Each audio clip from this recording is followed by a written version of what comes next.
Shalom, shalom. First off, I want to give all honor and glory to Yahweh, Bahashem, Yahweh Shai, Bahashem, Racha, HaKodash. I want to give double honor to my apostles and others of Great Millstone. And I also want to say peace and blessing to the Lord's elect. All right, this is Brother Mashal. Come back at you with a quick lesson through the spirit and power of Yahweh Bashem Yahweh Shai, representing Cleveland Church of Great Millstone. I want to say the water Yahweh Bashem Yahweh Shai for giving the spirit to this lesson. And just a quick video. It just popped in my head. I'm just going to title this lesson. You can thank your grandmother and your mother for your choice of men. You can thank your grandmother and your mother for your choice of men. All right, now, why do I say that? Now, when you do the history on the timeline of when the Israelite household was being broken apart, right? Because when you read the Willie Lynch letter, it tells you about the advantages and the control mechanism of a separated household. All right, and that's one of the books I recommend. I read that probably maybe about a couple weeks ago, last week, something like that. And it's a deep book, and it kind of tells you the strategic way of how to keep the Israelites in check, right? To keep them subdued. So, a portion of that is to remove the Israelite man out of the household, okay? And making that woman depend on basically the slave master, okay? And this is what you have right now. All right, this is the fruition, okay? You see how society is being ran. You see the wickedness and the BS is going on, right? But the main point is that with the woman not allowing the man in the household, because why? Why would she need a man that's telling her what to do and how to operate when she can roam freely and get benefits from Esau? You see? And this is the mindset of the Israelite woman, right? They tell you they independent, but they can't do anything by themselves, right? They need government assistance. They need child support, and that's what I was watching the camp of the apostles, and Apostle Harvard's going into, like these women are basically being incentivized to have as many children as possible, because the more children you have, the more child support that you're owed, And see, this is just a big hustle. But when you look at the history of how it started, you go back to the early 50s, okay, when this whole feminine movement first came out. Now, the feminine movement came about because the men were off at World War II, and the women were forced to work the factory jobs. They were forced to, do the work that the men would do. But since the men were off at the war, really the Edomite man, the women had to, go into the workforce, right? So when the men got back from the war, the women didn't want to go back to their role of being the housewife, being her natural role. They wanted to still be in the workforce, right? So Esau came up with the great plan of allowing that. Why? Because now, instead of just taxing the male, which was the breadwinner of the household, now he can tax multiple people, the husband and the wife. You see? So this was all a plan by Esau Edom. But what did the Edomite women do?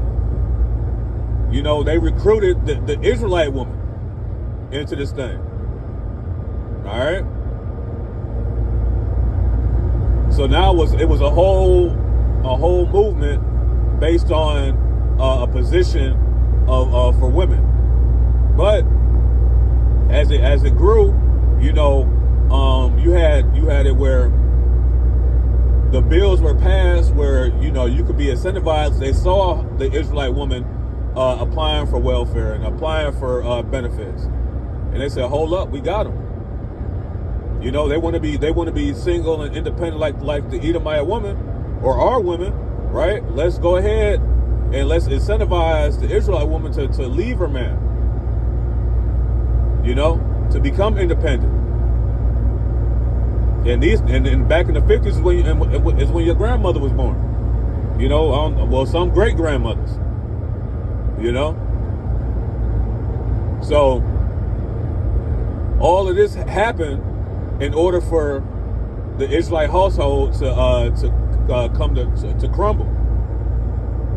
All right, so with that kicking out of the man, now what do you have? Now you have single women, right, under the leadership of Esau, Edom, raising boys, right? And this is why it's imperative to have a man in a child's life, because now we're under the generation of these men being raised, that were raised in the 60s and 70s, you know, having children, right, not being there. Then their children is going through the same things, right, which is our mothers and fathers, and it's just a continuous cycle, man. So this is why you women perceive that there's no good men out here, right?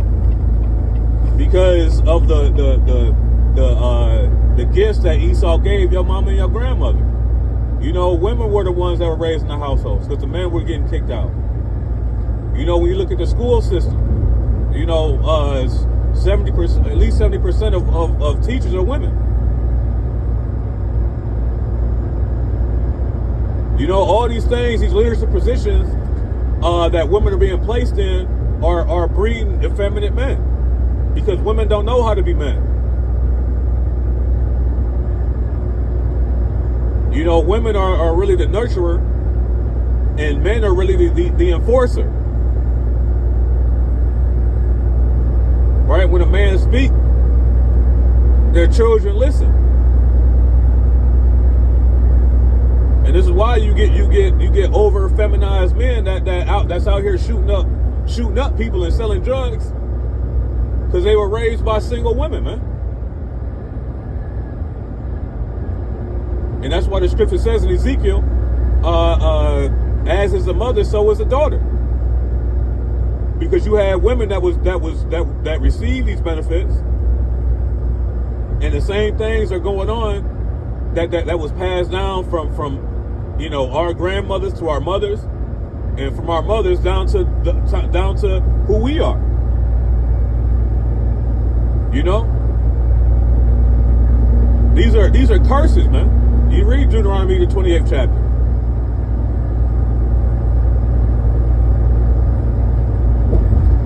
So, and that's the problem. People don't like holding up a mirror to themselves, man. Especially women. You know, this society is based off of a narcissistic point of view, man. It's everybody else's fault but my own. Right? I'm gonna put blame on everybody else for my shortcomings. Why? Because that's what Esau Edom did.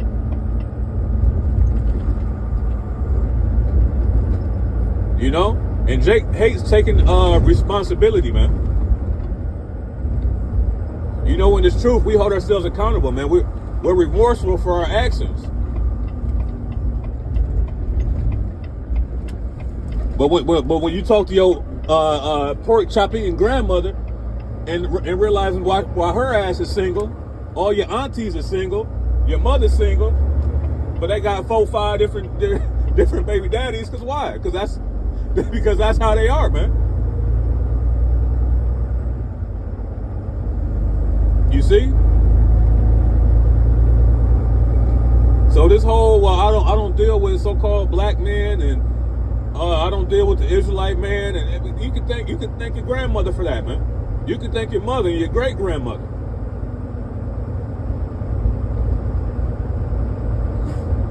You know, you can thank Esau Edom first and foremost. You know, the scripture says that Esau accomplishes a diligent search. He's not stupid, man. The scripture says that he's wiser than Daniel in Ezekiel, the 28th chapter. So this is not by accident, man. Women complain about there's no good men, it's not no accident. But they're not going to put the blame on they goofy ass mother and goofy ass grandmothers, man, for their wantonness, right?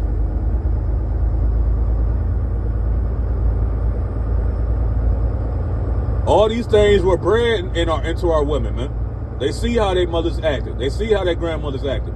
And they don't realize, you know, that why are all my family members not married? Right? Why are they always talking shit about men, but daddy's nowhere to be found?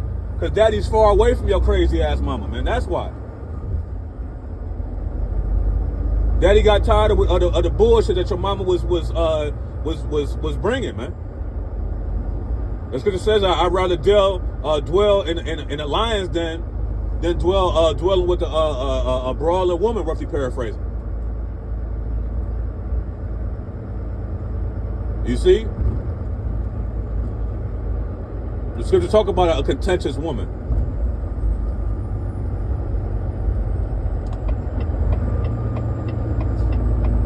So we got to ask ourselves, what the hell happened, man?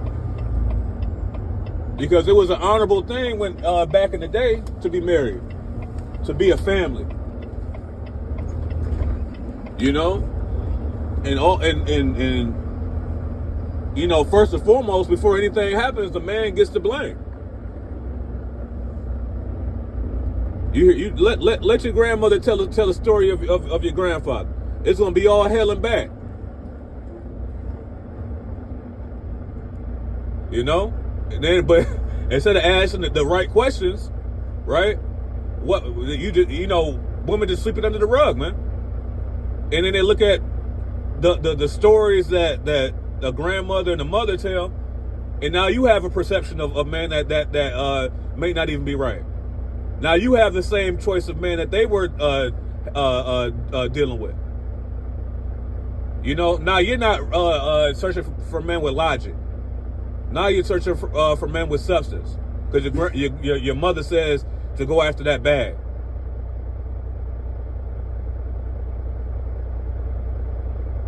These are all positions that we all been put in, man.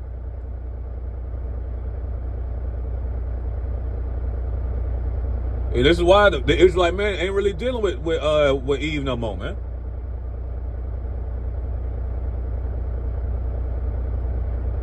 You know, Jake that got fed up with Keisha, man. Jake that had enough. And why is that? Because of all the things that the Israelite man tried to do. You know? And the stumbling blocks that was placed in front of us to keep us from going past a certain point. You know, and women really don't understand that, man. You know, they see all the glitz and glamour that Esau puts on TV, and they expect that shit. You know, but really the glitz and glamour comes from what? The scriptures. Those are the things that make you wise. Those are the things that make a man valuable. Those are the things that make a woman wife material.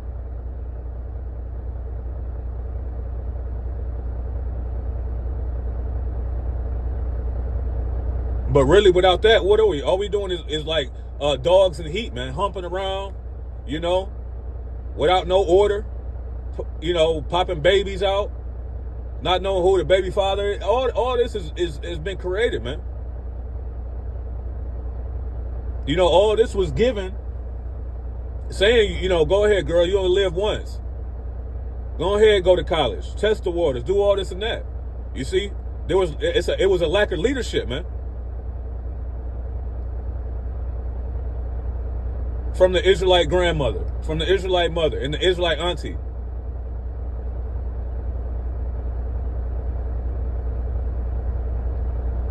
Now, is the Israelite man perfect? Hell no.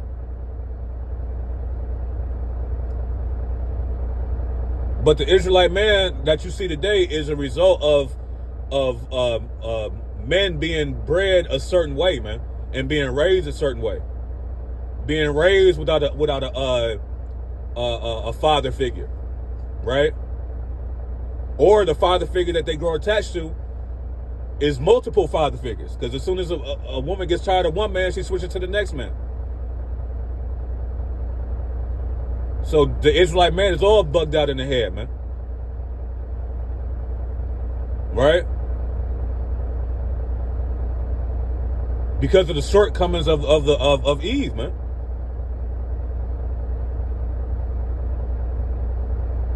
You know, all this independent stuff. All right, this is what you get, man. All this independent. You get effeminate men.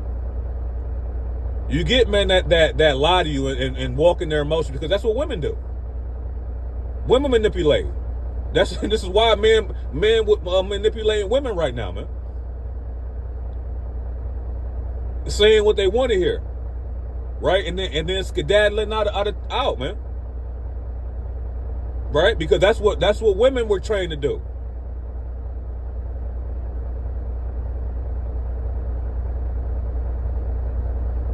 So if you're a woman complaining about there's no good men out here, every man is a dog, and you know you can't trust them, thank your grandmother for that, man.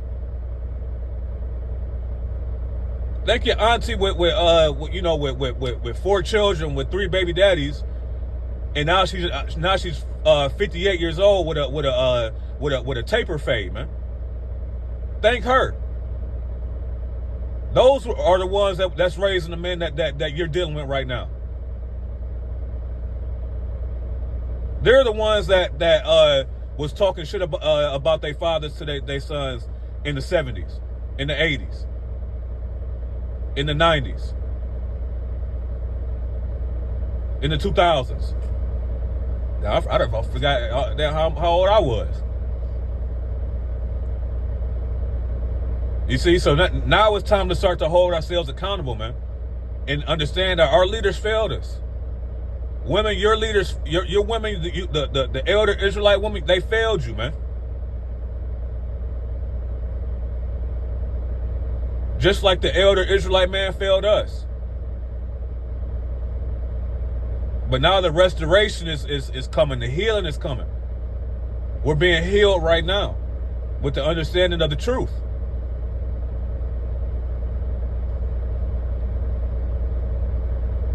All right, so, Lord willing, us was edifying. I'm going to give all honor, glory, and infinite worship to Yahweh, Bahashem, Yahweh Shai, Bahashem, Racha, Hakwadash. I want to give double honor to my apostles, elders, and bishops of Great Millstone. Until the next time I say, Shalom.